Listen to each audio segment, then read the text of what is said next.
Il ballerino e coreografo Samuel Peron, premiato a Venezia con la targa istituzionale del Leone di San Marco al Gran Premio Internazionale di Venezia, ci apre le porte dei suoi pensieri e confida alcuni suoi sogni e progetti.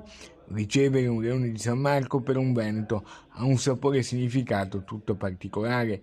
Lui, vicentino di Marostica, che pure è abituato a ricevere riconoscimenti, non lo nasconde e spera anche che sia di buon auspicio per il futuro. Un premio che spero sia di buon auspicio per tutto ciò che ho a livello di ambizione e che ottimisticamente mi pongo come obiettivi, quindi spero che sia un premio lungimirante, dai. Ringrazia Migli Carlucci, ma nella città della Mostra Internazionale d'Arte Cinematografica, nel paese del Festival di Sanremo, dell'Arena di Verona e di tanti altri importanti eventi, rivela un suo sogno che poi è anche un obiettivo: arrivare a una conduzione.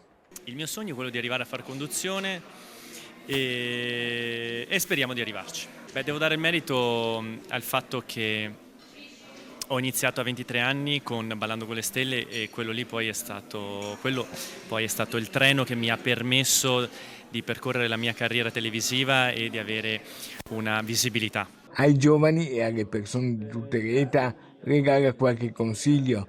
Essere resilienti e guardare molto all'obiettivo, non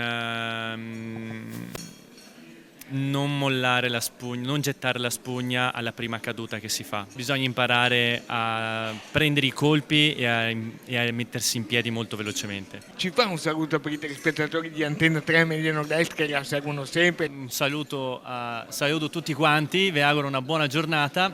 Qua a Venezia piove, che se acqua sia sopra che sotto, però vabbè.